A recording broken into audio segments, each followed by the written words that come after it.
इस कार्यक्रम के पुण्यार्जक हैं आयोजक श्री अबुर्द गिरिराज जैन श्वेतांबर तपा गच्छ गगन उपाश्रय ट्रस्ट, पिपली बाजार, इंदौर। सहयोगी समग्र जैन श्वेतांबर श्री संघ, श्री जैन श्वेतांबर मालवा महासंघ, नवरत्न परिवार, इंदौर। देव गुरु धर्म की कृपा से पर्युषण महापर्व का एकदम आगाज हमारे बीच में होने जा रहा है। दिन बहुत कम बचे हैं।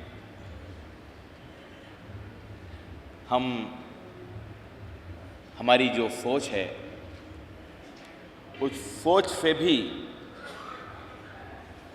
कम दिन गुजर गए हैं। तो इतने दिन गुजर गए हैं कि हम सोच नहीं सकते हैं। अभी अत्यंत महत्वपूर्ण, एकदम इम्पोर्टेंट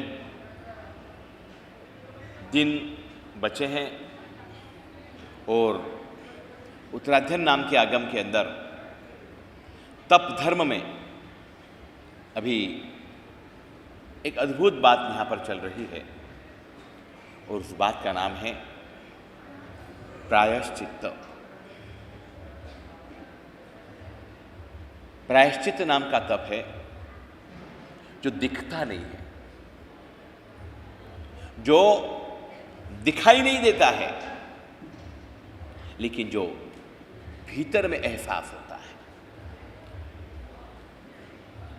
कई कहानियां हैं, कई प्रसंग हैं, लेकिन उन प्रसंगों को अभी छेड़ने का वक्त नहीं है, समय नहीं है। बस इतनी सी बात है कि कपट रहित अवस्था में किया गया प्रायश्चित ये आत्मा को शुद्ध बनाता है। अगर कपट के साथ अगर प्रायश्चित व्यक्ति करता है तो उसका बड़ा भारी दोष लगता है, प्रायश्चित होता नहीं है। ऐसे अनेक शास्त्रों में प्रसंग हैं,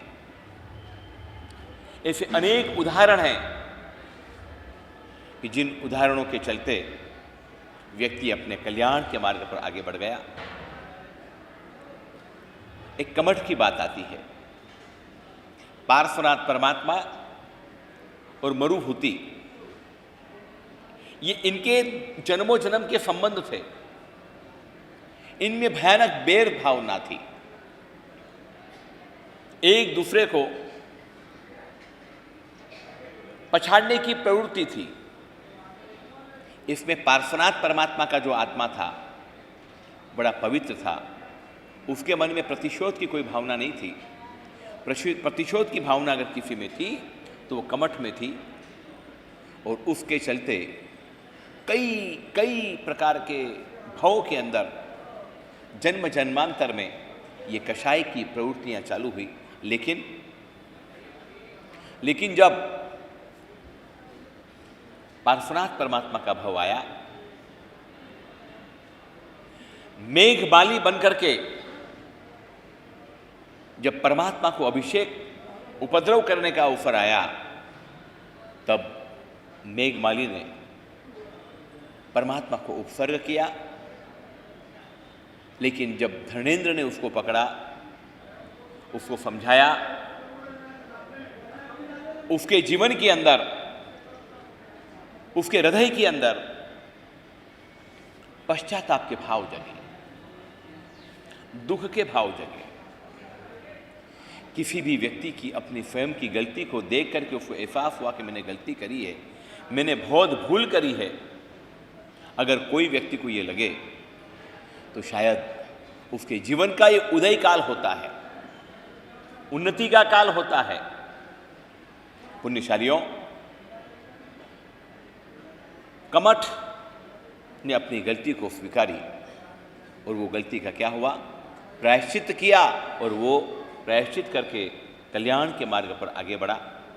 ऐसे कई प्रसंग हैं शास्त्र में। गलती होना ये आम बात है, लेकिन गलती को गलती मानना ये महत्वपूर्ण बात है।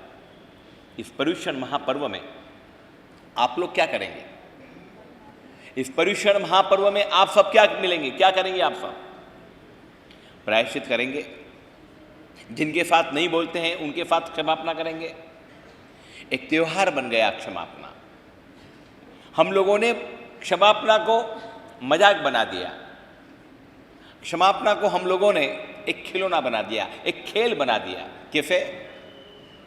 इसलिए कि क्षमापना हम उन लोगों से करते हैं जिन लोगों के साथ हमारे बहुत मधुर संबंध होते हैं। आप ईमानदारी से बोलो, किन व्यक्तियों को क्षमापना करने के लिए जाते हो? किनके पास जाते हो? हाँ जी, किनके पास जाते हो? जिनके साथ झगड़ा है, विवाद है, उनके यहां पर, या जिनके साथ एकदम अच्छे संबंध हैं उनके यहां पर? ये तो धोखा हो गया, ये तो खिलवाड़ हो गई बात। जिनके साथ कभी झगड़ा नहीं, जिसके साथ कोई विवाद नहीं, जिसके साथ कोई लेना देना नहीं, प्यार प्रेम मधुर संबंध है, उनके साथ आप क्षमापना चाहते हो। मिच्छामि दुक्कडम, मिच्छामि दुक्कडम, मिच्छामि दुक्कडम।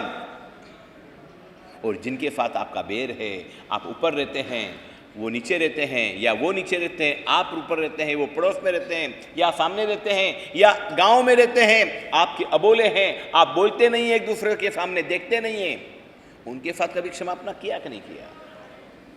शास्त्र ये बोल रहा है कि गलती उसकी हो या अपनी हो ये मत देखो,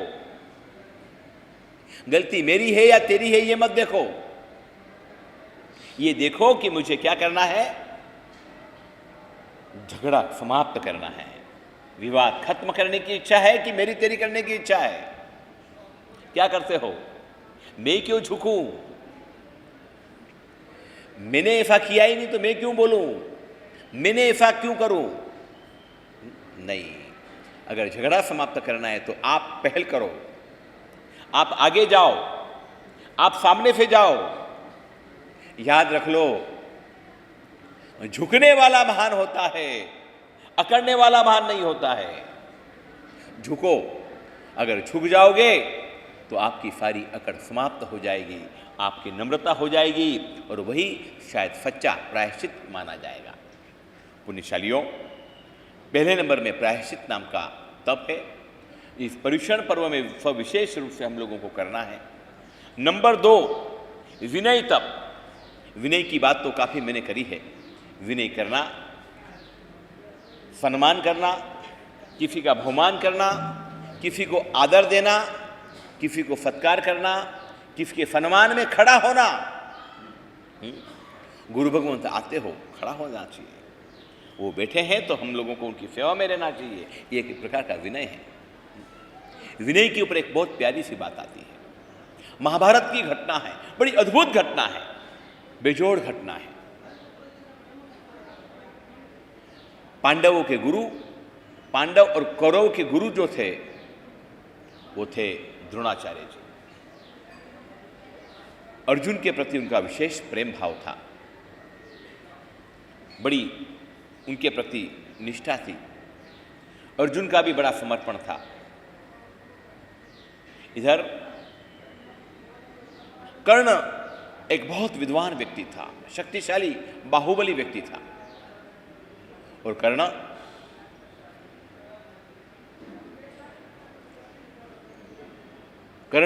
बहुत बाहुबली व्यक्ति था, लेकिन उसका लालन पालन कहां पर हुआ था? कहां पर हुआ था? एक अखबार चलाने वाले व्यक्ति के यहां पर।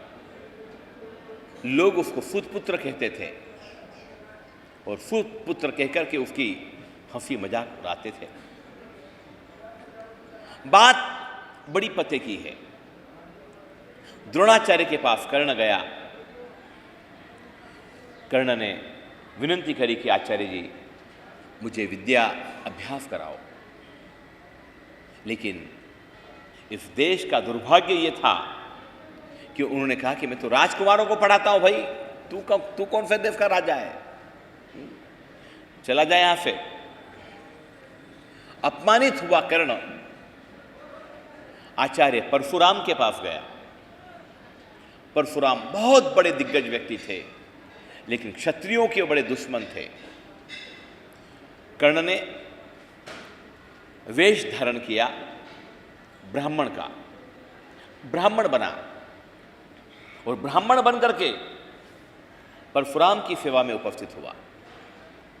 आज की सबसे बड़ी समस्या यह हो गई है कि आज के ड्रेस से किसी को ये पहचान नहीं सकते हो कि तू कौन है, पहले के जमाने में ड्रेस से पता चलता था कि इस लड़की की शादी हुई है या नहीं हुई है। कुंवारी का ड्रेस अलग रहता था, शादीशुदा का ड्रेस अलग लेता था। अभी तो 60 साल की जो स्त्री है वो भी 16 साल की जो बच्चियां पहनती है ऐसे ड्रेस पहनती है।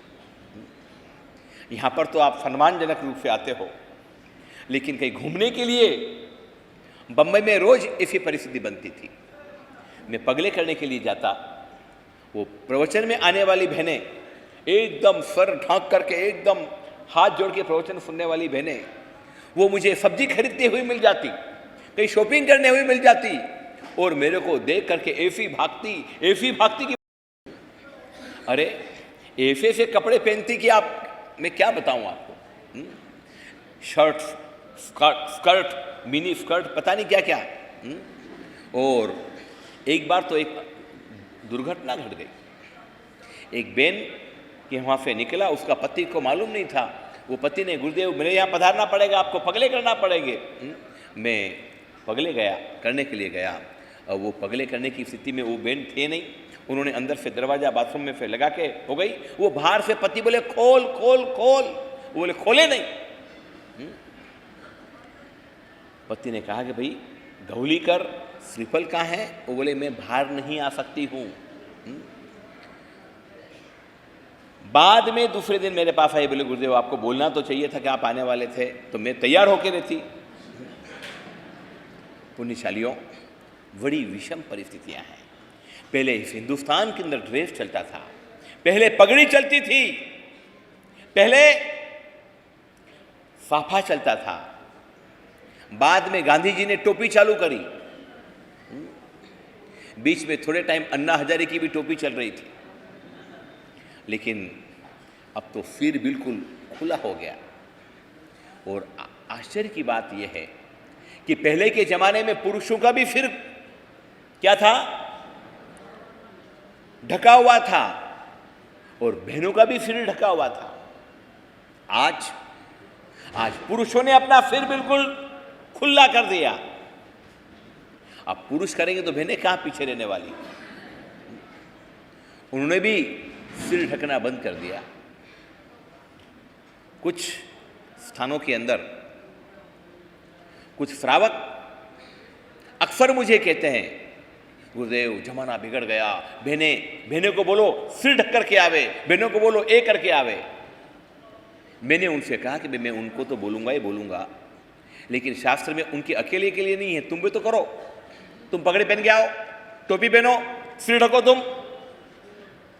श्राद्ध विधि नाम का ग्रंथ है, श्राद्ध विधि नाम का शास्त्र है। उस शास्त्र में श्रावकों का जो पहरेश है उसमें सिर ढकने की बात करी है। धर्म बिंदु नाम का ग्रंथ है, उस धर्म बिंदु ग्रंथ में भी पुरुषों को सर ढकने की बात करी है। और इसीलिए हम जब भी आगम वाचना करवाते हैं तब क्या करवाते हैं बोलो? जब भी आगम वाचना करवाते हैं तब जबरदस्त एक टोपी टाइप देते हैं, भी आगम सुन रहे हो, आगम की वाणी सुन रहे हो, चलो कम से कम क्या करो, सिर तो ढको। पुरुषों को सिर ढकना नहीं है, बहनों से ढकवाना है। बेमेल बात है, ये पार्शियलिटी वाली बात है। बहनों में आपका पक्ष नहीं ले रहा हूं। आप तो देखिए 80% महिलाओं ने सिर ढक के रखा है, 80%। और एक कसम खाने के लिए भी एक व्यक्ति ने सिर ढक के नहीं रखा है। एक भी व्यक्ति सिर ढक के तो मुझे आज खुशी होती, आनंद होता। वो तो टोपी गई, पगड़ी गई। शायद इतिहास के अंदर लिखा जाएगा कि पहले के जमाने में ऐसी टोपी भी चलती थी, ऐसी पगड़ी भी चलती थी। पुण्यशालियों, अपनी बात चल रही थी, विनय तब की बात चल रही थी। विनय करने की बात है, विनय करना है। गुरु के सामने कैसे पेश आना वो विनय है, गुरु के सामने कैसे बोलना वो विनय है, गुरु के सामने किस प्रकार से अपने भावों की अभिव्यक्ति करना वो भी विनय है। पुण्यशालियों, ये विनय तब बहुत आवश्यक है, बहुत जरूरी है। मैं मारवाड़ के अंदर किसी एक गांव में गया था। आप यकीन कीजिए मेरी बात पर, वहां झगड़ा करने में भी विनय होता था। झगड़ा भी करते हैं तो जी जी कर बोलते हैं, आपने ऐसा नहीं किया जी, आपने ऐसा नहीं किया जी, आपने ऐसा ऊंचा सुना जी। उसमें भी एक विनय होता था, एक विवेक होता था। आजकल तो ये बोली चाली में भी विवेक खत्म हो गया, विनय समाप्त हो गया। अभी आप लोगों के लिए एक नए शब्द का इस्तेमाल हो रहा है और वो है डेडी। और डेडी खिलाने में भी आपको बड़ा गर्व महसूस होता है। मेरा बेटा मुझे पापा नहीं बोलता है, डेडी बोलता है, डेडी। कई पढ़े लिखे लोगों ने अपने बेटों को डिसीजन दिया, मेरे को पापा नहीं बोलेगा तो क्या बोलेगा, डेडी बोलेगा। अब डेडी बोलने में भी थोड़ी समस्या आ गई, तो लोगों ने उसका, बच्चों ने उसका शॉर्ट फॉर्म कर दिया डेड। क्या कर दिया, डेड। सबसे खराब पोजीशन में अभी वर्तमान में देख रहा हूं, ये जितने बड़े बूढ़े लोग हैं उन लोगों की खराब पोजीशन देख रहा हूं। इनकी इतनी दयनीय हालत बना दी कि बात मत पूछो।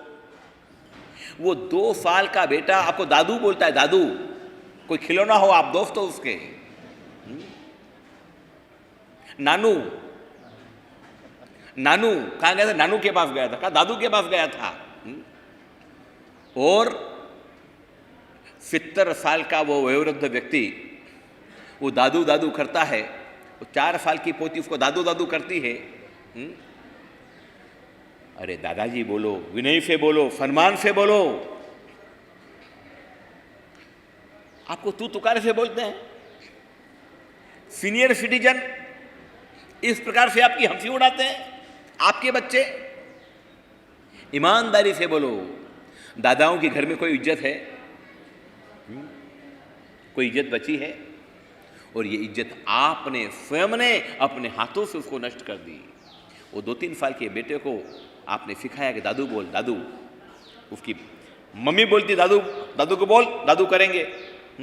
और दादू को वो नौकर की तरह समझता है।